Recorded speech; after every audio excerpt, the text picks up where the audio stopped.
channel. Ngayon po panibagong araw, panibagong ritual, panibagong pampaswerte na naman itong ibabahagi ko sa inyo. So guys, kayo ba ay lagi na lamang nakakaranas ng mga kamalasan sa inyong buhay?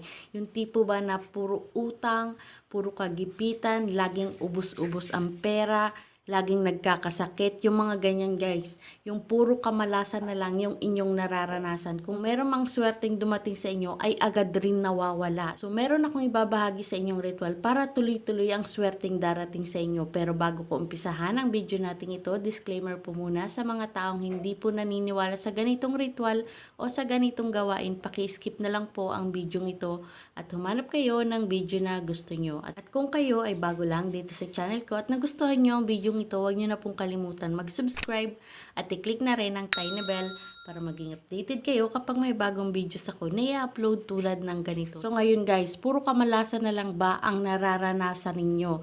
Yan ay dahil sa mga negative energy na nakapaligid sa inyo o sa inyong tahanan. Kaya puro kagipitan, kamalasan ang inyong nararanasan. Puro pagkakasakit ng pamilya, away-away ng pamilya, yung mga ganyan.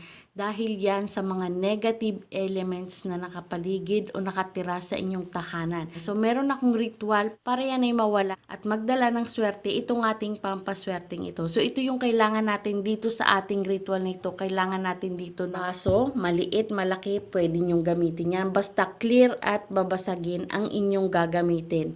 At kailangan din natin dito ng rosemary. At kailangan din natin dito ng papel. So ayan guys. At kailangan din natin dito syempre ng ball pen. So kahit anong ball pen po, kahit anong kulay niyan, pwede nyong gamitin. At kailangan din po natin dito ng suka. So kahit anong suka po, pwede nyong gamitin yan. Sukang puti, suka ng nyog, kaya ay apple cider vinegar yan. Kung anong suka ang meron kayo, pwede nyong gamitin yan.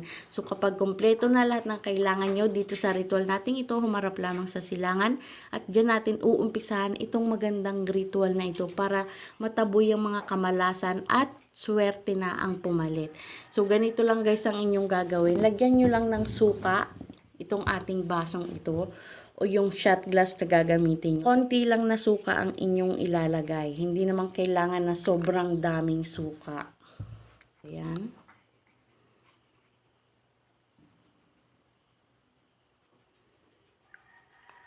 So ayan guys, ganyan lang karami yung suka natin. So suka siya guys, ayan.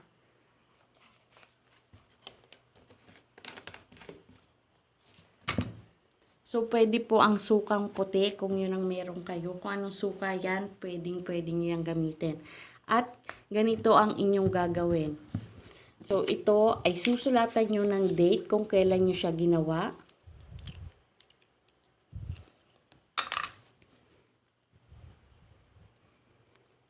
Tunay nyong pangalan.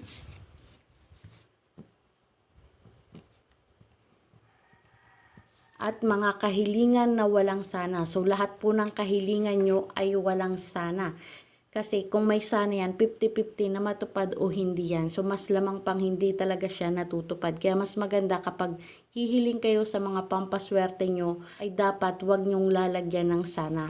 So, isulat nyo yung kahilingan nyo, magkaroon ako ng maraming pera, magkaroon ako ng magandang bahay, sasakyan, makabayad ng mga pagkakautang, magandang kalusugan, manalo sa loto, manalo sa wedding, o kung ano mang kahilingan yung yan, matanggap sa trabaho, yung mga ganyan, pwede nyong hilingin yan, tumino ang asawa, ang anak, yung mga ganyan, hilingin nyo yan, kasi kalimitan guys, yan talagang hinihiling ng mga tao, pera, bahay, sasakyan, yung magandang kalusugan, yung mapabait yung mga anak, yung mga ganyan. So, hinihiling talaga yan. So, kapag kumpleto nyo nang isulat lahat ng mga kahilingan nyo dyan, signature nyo sa baba.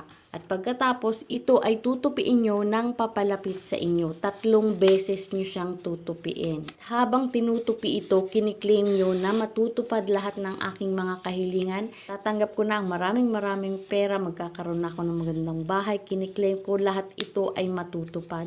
So, ganyan. At pagkatapos, ito ay ilalagay mo dito sa suka natin. So, ilalagay mo siya dyan. Ayan. So, ganyan. At pagkatapos, ito ay lalagyan natin ng rosemary.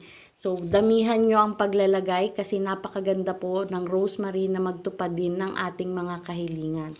So, lagyan natin siya ng rosemary. So, kahit gaano karami po yan ay pwedeng-pwede po. So, ayan guys, ganyan ang inyong gagawin. Ayan, lagyan pa natin. Mas marami, mas maganda guys. Ayan, kung marami kayong rosemary, lagyan nyo lang. Ayan guys. At pagkatapos, ay ilubog nyo lamang yan. So, ayan. Ganyan po ang inyong gagawin. At lagyan nyo ito ng konting-konting asin lamang. So, konti lang na asin, sapat na po yan. So, ang magtatanggal po ng mga negative energy dito, negative elements dito, ay yung suka at yung asin na ating ilalagay dyan. So, konting asin lang. Yan ang inyong gagawin. At pagkatapos, ito po ay ipa-energize nyo sa sinag ng araw o sinag ng buwan. Mainam po na ma-energize siya, ma-recharge siya, para mas malakas yung enerhiya niya na makapagtanggal ng mga negative elements at maghatak ng mga good elements. Ayan guys, na siyang magbibigay naman ng katuparan sa inyong mga kahilingan. So, ganyan lamang po ito kasimple. So, guys, kapag ito'y napa-energize na ng 30 minutes sa sinag ng araw o sinag ng buwan, so, ang paggawa naman ito ay Tuesday o Friday umaga po, 6:30 hanggang 8:30 po ng umaga ang magandang sikat ng araw. Sa gabi naman, kailangan ay full moon po, nandyan ang buwan kapag ito'y inyong ipapa-energize. So, ayan guys.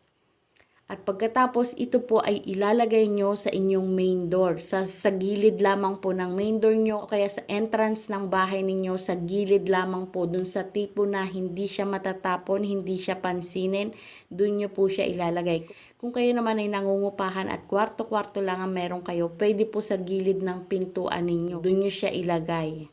So, ayan guys. Kung kayo'y walang kwarto kasi sa salas lang natutulog, yung mga ganyan, dun nyo siya ilalagay basta sa main door ninyo. Kung saan kayo unang pumapasok, dun nyo siya ilalagay. So, ayan. So, ganyan lamang po yan kasimple.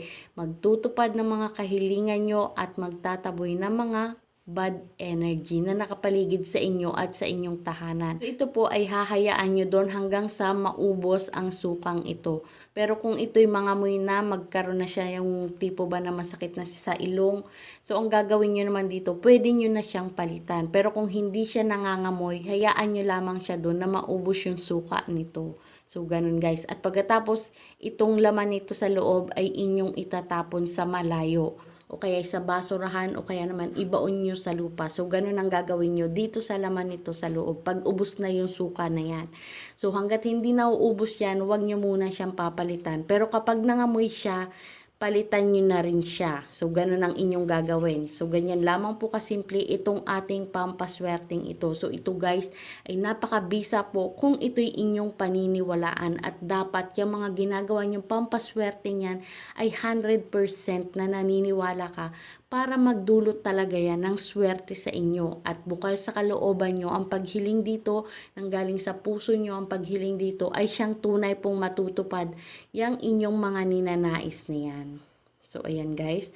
So, ganyan lamang po yan kasimple. So, guys, lagi nyo pong tandaan na ang video natin ito ay gabay lamang. Ang tanging pagdadasal pa rin po natin sa Diyos at paniniwala natin sa Kanya ang makakatulong sa atin sa mga ganitong ritual o pampaswerte na ating ginagawa. So, lahat po ng bagay, pampaswerte man yan o hindi, dapat po samahan natin ito ng sipag at tiyaga at paniwalaan nyo bawat ritual na inyong gagawin para ito'y magdulot ng swerte at pagbabago sa inyong buhay. So, yun lang guys. Thank you for watching at sana may natutunan kayo sa video ito.